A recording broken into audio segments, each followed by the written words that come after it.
Welcome to the Business Talk, a global podcast series that highlights distinguished faculty members and their impactful scholarly contributions. I'm Deepak, your host from India.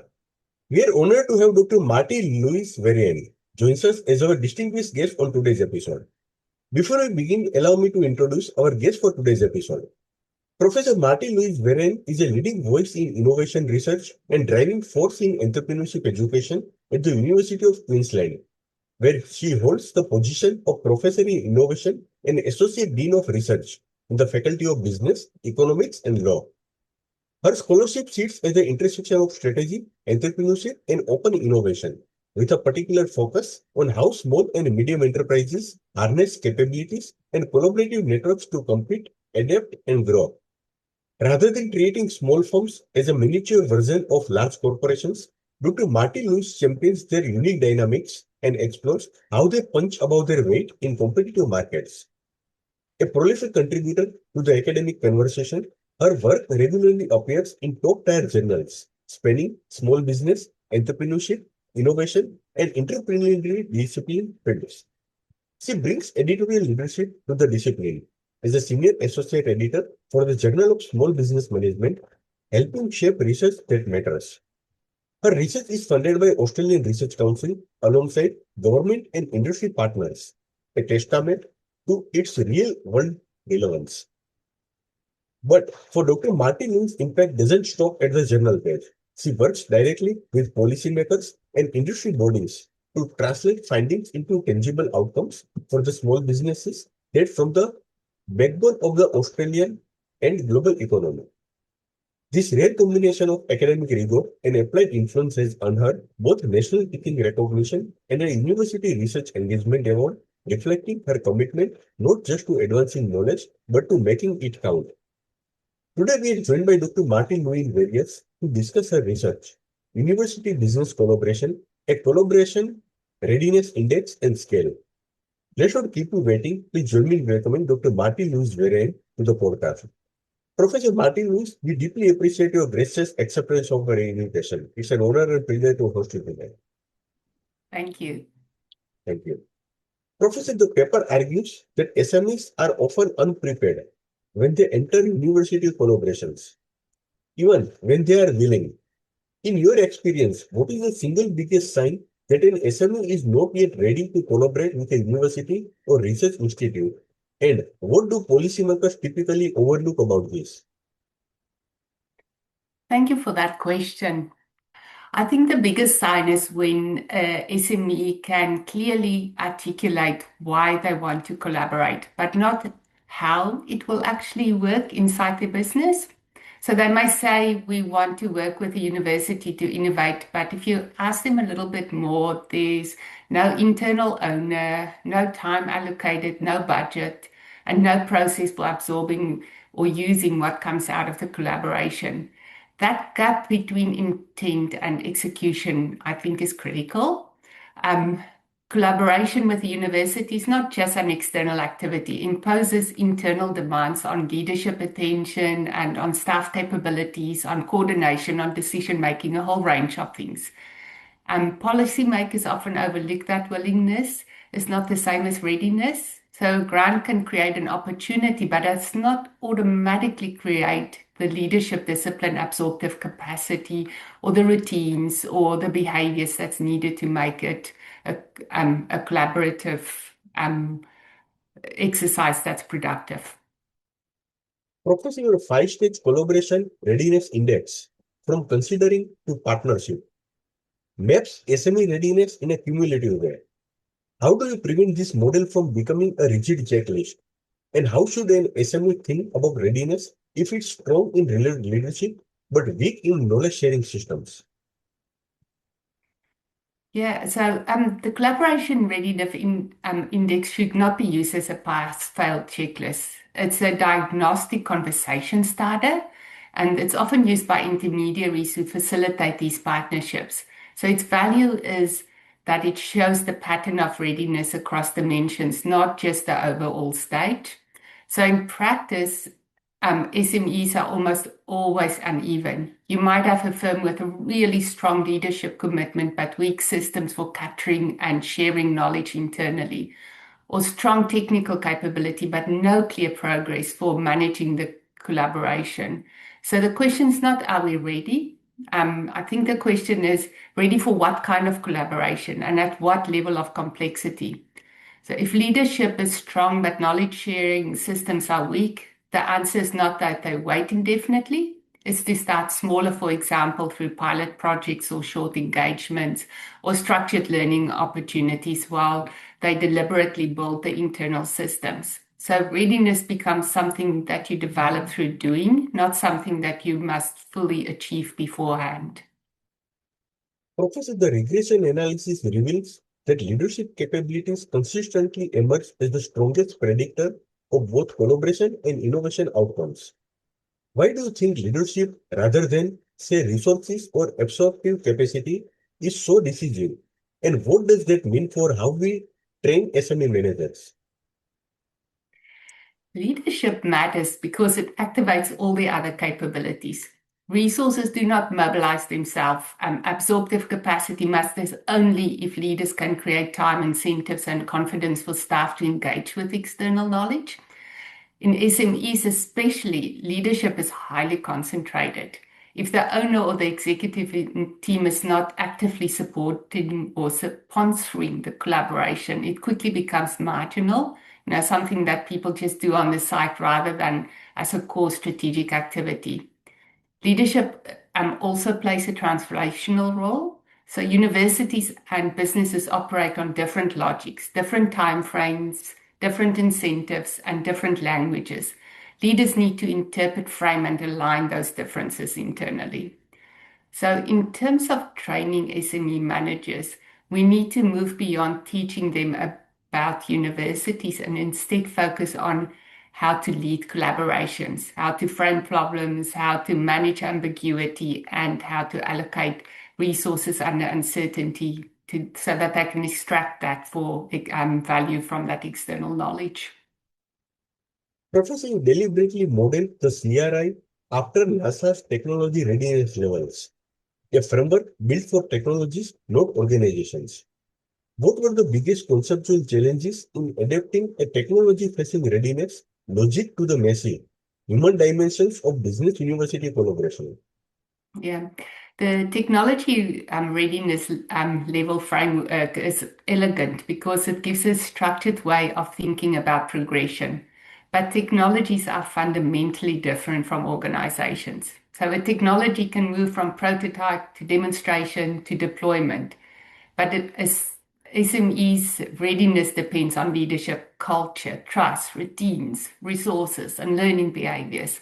So these do not develop neatly and mechanically. So we adapted the logic of stage readiness, but not the assumptions that the progress is linear, technical, or automatic.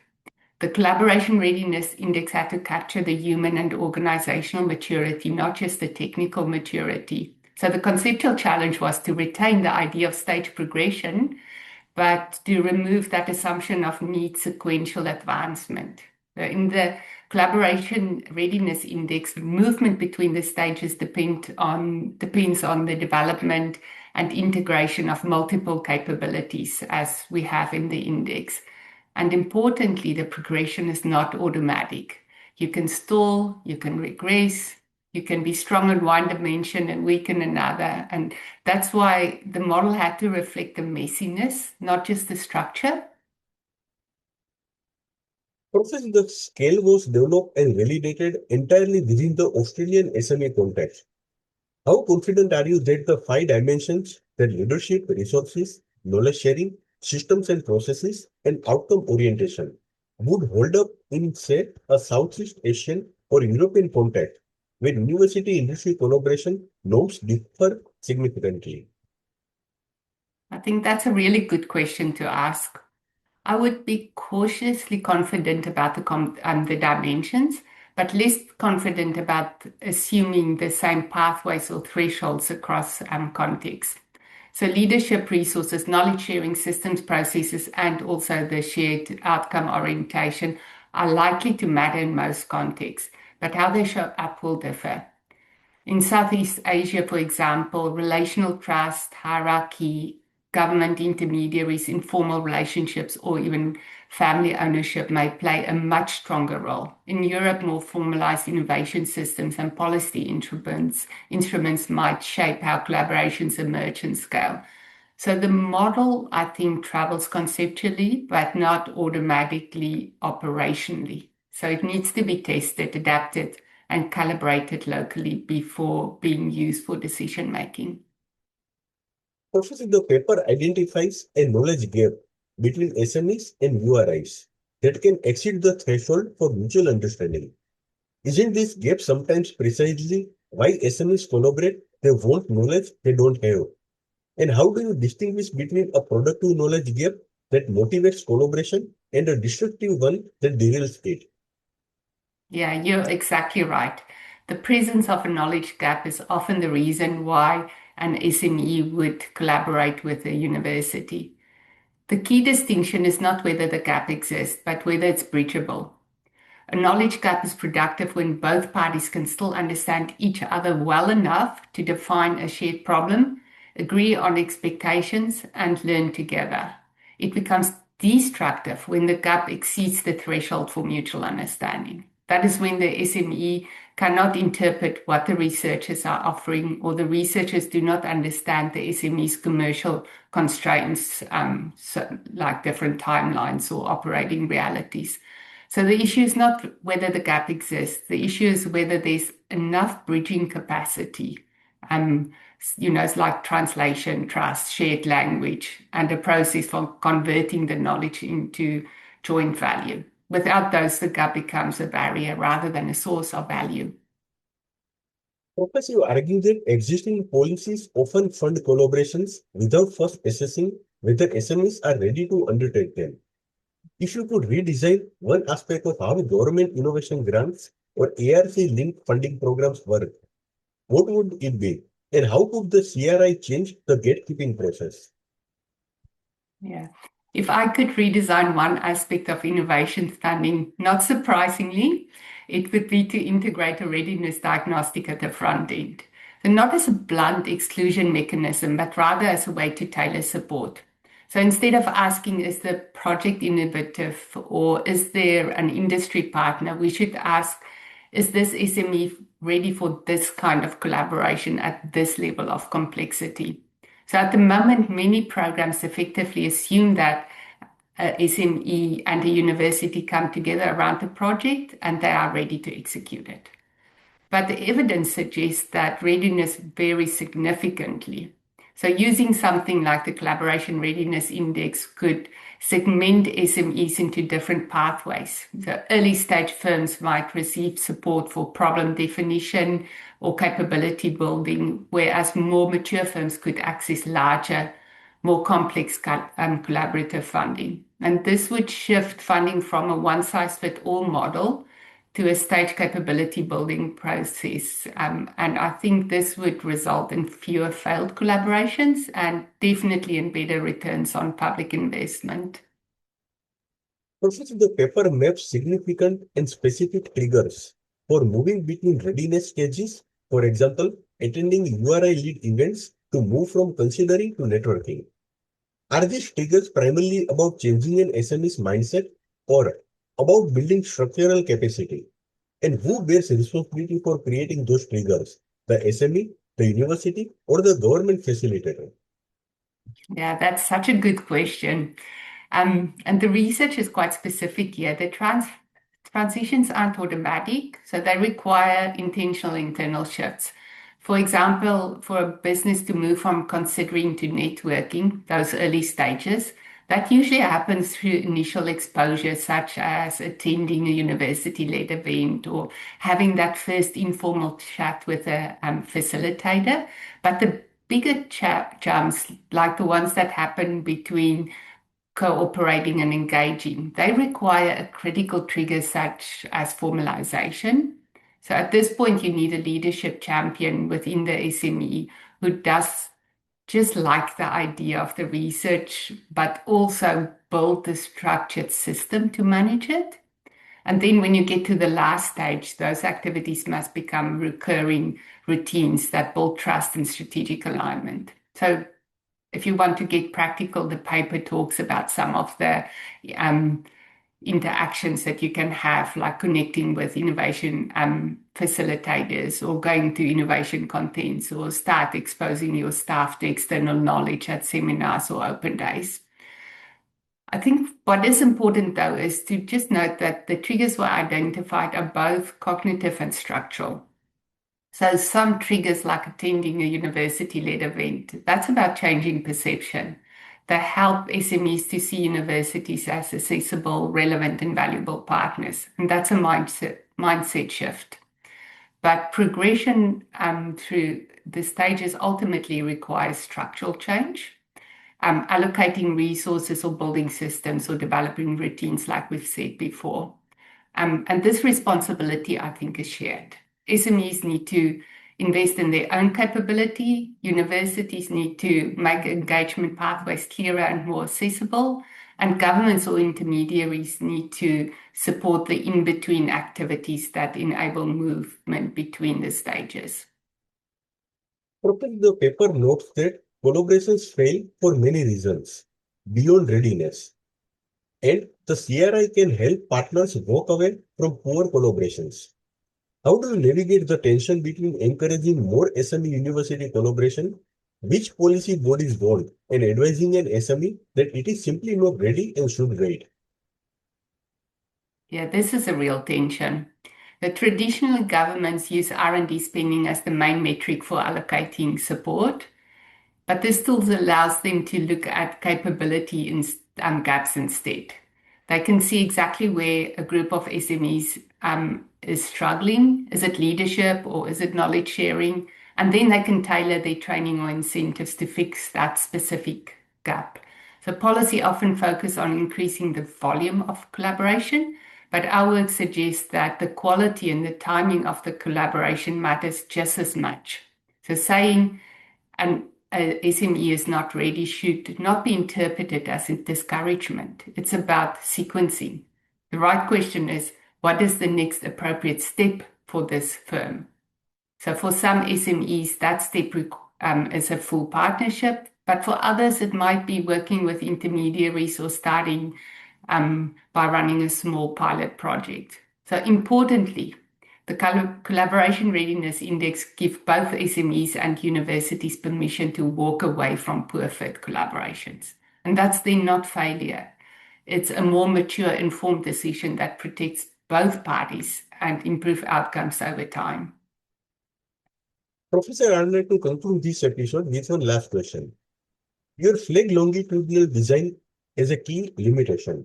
The CRI captures readiness at a point in time, but cannot yet trace how capabilities evolve as SMEs move beyond stages. If you were to design the next phase of this research, what would the ideal longitudinal study look like, and what outcomes would you most want to measure? So the next stage has to be longitudinal because readiness is inherently a dynamic concept. So ideally, we would like to follow a cohort of SMEs over several years and measure the collaboration readiness profiles at multiple points before collaboration, during engagement, after outcomes are realized, others as well. And we would want to track not just whether the collaboration occurred, but what changed. The innovation outputs, the commercial outcomes, capability development, repeat collaboration, so there's a whole range of things that would be interesting to track over time. The most interesting question, in my view, is not simply whether readiness predicts collaboration. It's whether collaboration itself builds readiness. So, in other words, do SMEs become better collaborators through experience? And if so, under what conditions? Thank you, Professor Martie-Louise, for sharing such a rich and thought-provoking conversation. What stands out is not just the rigor behind the Collaboration Readiness Index, but the genuine intent driving it to ensure that small businesses are not left behind simply because they were not prepared, but for partnerships that could transform them. Your work reminds us that innovation is rarely a solo act. It thrives in relationships and relationships. As you have shown us today, require readiness, trust, and the right leadership at the helm. For our listeners and participants, the key takeaway is clear. Before asking whether an SME should collaborate with a university, we must first ask whether it is ready to. The shift in thinking from opportunity to preparedness is precisely what makes this research so practically valuable. We hope this conversation sparks new conversations in boardrooms, policy offices, and university research centers alike. Thank you for your time, Professor Martie-Louise, your insights and your commitment to making collaboration work, not just in theory, but in practice. Thank you so much. Thank you for the invitation again.